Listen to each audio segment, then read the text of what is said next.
Now the persecutions had extended to northern Africa, which was a Roman province, and many were murdered in that area. One of these was Perpetua, a married lady, 26 years old, with a baby at her breast. On being taken before the proconsul Minutius, Perpetua was commanded to sacrifice to the idols. Refusing to do so, she was put in a dark dungeon and deprived of her child. But two of her keepers, Tertius and Pomponius, allowed her out in fresh air several hours a day, during which time she was allowed to nurse her child. Finally, the Christians were summoned to appear before the judge and urged to deny their Lord, but all remained firm.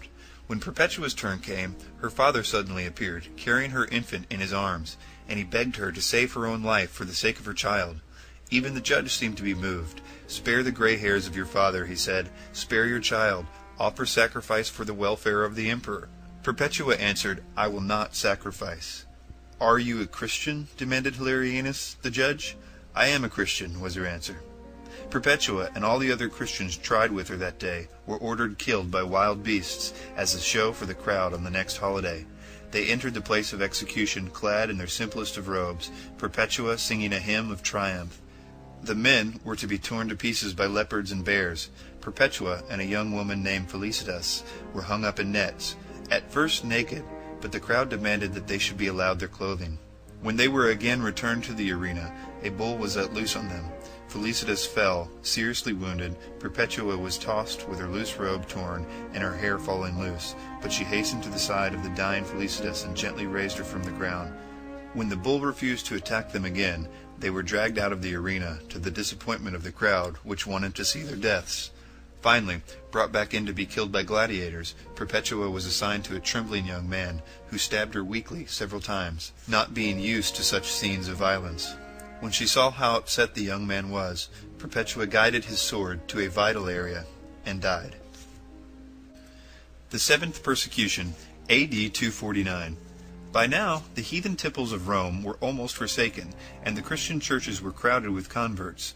The emperor, Decius, decided it was time to crush the Christians once and for all. Fabian, the bishop of Rome, was the first person of authority to feel the severity of this persecution. The former emperor, Philip, had put his treasure into the care of Fabian. When Decius examined the treasure, there was far less than he had expected, so he had Fabian arrested and beheaded. Decius, having built a pagan temple at Ephesus, commanded everyone in the city to sacrifice to its idols. The order was refused by 7 of his own soldiers: Maximaeus, Martinius, Jonas, Malchus, Dionysius, Constantinius, and Sarian. The emperor, willing to try a little persuasion, gave them time to consider until he returned from a journey. But in his absence they escaped and hid in a cave. Decius was told of this on his return, and the mouth of the cave was closed up, so all 7 soldiers starved to death. Theodora, a beautiful young lady of Antioch, refused to sacrifice to the Roman idols, and was condemned to a prison. Didymus, her Christian lover, disguised himself as a Roman soldier and went into Theodora's cell, where he convinced her to put on his armor and escape. When he was discovered, Didymus was taken to the governor and condemned to death. When she heard of Didymus's sentence, Theodora threw herself at the judge's feet and begged that she be the one to suffer, not Didymus. The judge ordered them both beheaded and their bodies burned. Origen, the celebrated author and teacher of Alexandria, was arrested at the age of 64 and thrown into prison in chains, his feet placed in the stocks, which held his legs stretched widely apart. Even though Origen was rich and famous, he received no mercy. He was threatened by fire and tormented by every means available. But his fortitude carried him through it all, even when the judge ordered the torturers to prolong his suffering. During the torture, Decius died, and his successor began a war with the Goths, which turned the empire's attention away from the Christians. Origen was freed. He lived in Tyre until he died at the age of 69. Chapter 2. The Eighth Persecution, A.D. 257. When Valerian was first made emperor, he was a moderate and kind to the Christians. But then he fell under the influence of an Egyptian magician named Martyrs, and ordered the persecutions to continue, which they did for the next 3 years and 6 months. Stephen, bishop of Rome, was beheaded, and Saturnius, bishop of Toulouse, was attacked and seized by the crowd there for preventing the oracles from speaking. On refusing to sacrifice to the idols, he was fastened by the feet to the tail of a bull, which was then driven down the steps of the temple, dragging Saturnius until his head opened and his brains fell out. None of the Christians in Toulouse had the courage to carry away his dead body until 2 women took it and buried it in a ditch. In Rome, Lawrence was brought before the authorities, who knew he was not only a minister of the sacraments, but also a distributor of the church's riches.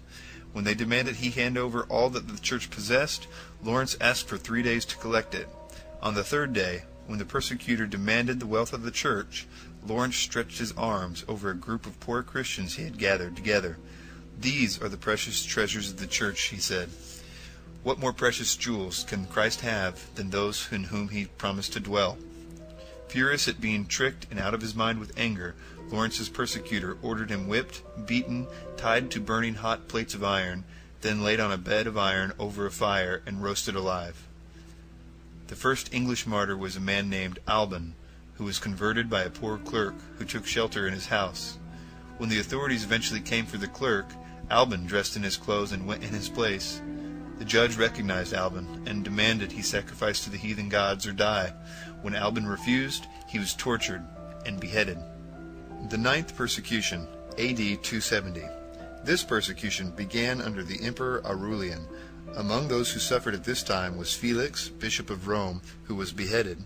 Agapitus, a young Roman who sold his estate and gave the money to the poor, was seized as a Christian, tortured, and then brought to Praenest, a city near Rome, where he was beheaded.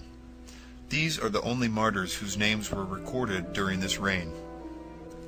The 10th persecution, A.D. 303. In the beginning of the 10th persecution, which was in the 19th year of his reign, the emperor Diocletian appointed Maximian to share his throne with him, and the 2 of them chose Galerius and Constantius to serve under them. Under these 2 rulers the Christians were again persecuted furiously, a state that would continue until A.D. 313, even though Diocletian and Maximian gave up their offices in the year 305.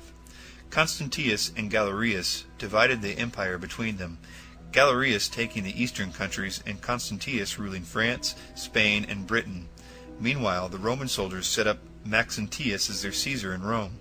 While Galerius and Maxentius continued the persecution for 7 or 8 years, Constantius became a supporter of the Christians in his empire, being an enlightened, intelligent ruler who was always concerned for the welfare of his subjects, never waging unjust wars or aiding those who did. Churches were terribly persecuted in other parts of the empire, but Constantius gave Christians the freedom to live and worship as they chose, even appointing them as his closest protectors and advisors. Constantius died in A.D. 306 and was buried at York, England. His son, Constantine, an English-born Christian, succeeded him, a ruler every bit as compassionate and dedicated as his father. In Rome, Maxentius was ruling as a tyrant, killing his own noblemen, confiscating their goods for himself, and practicing magic, the only thing he seemed to do well. In the beginning of his reign, he pretended to be a friend of the Christians, but only to win popular support, while he secretly continued the persecution. The citizens and senators of Rome soon grew wary of Maxentius's tyranny and wickedness, and petitioned Constantine to come free them. At first Constantine tried to convince Maxentius to mend his ways, but when they had no effect, he gathered an army in Britain and France and began marching towards Italy in A.D. 313. Knowing he didn't have the support of his people, Maxentius had to rely on his magic arts and occasional ambushes of Constantine's advancing army, neither of which slowed Constantine's advance towards Rome. But as he neared Rome, Constantine began to feel nervous about the coming battle. He'd seen Maxentius defeat others by use of his magic, and he wished he had a force he could use against it. At one sunset, Constantine looked up at the south to see the bright form of the cross and the words, "In this overcome." He and the men with him were astonished at the sign, although no one was too sure what it actually meant. But one night, as Constantine slept, Christ appeared to him with the same cross, telling him to make a cross and carry before him into battle. This sign and its message wasn't given to induce superstitious worship of the cross, as though the cross had any power in itself, but as an admonition to seek Jesus and set forth the glory of his name. The next day Constantine had a cross made of gold and precious stones, which he had carried before the army in place of his flag, which added confidence that God had blessed his cause. He hurried towards Rome and the showdown with Maxentius.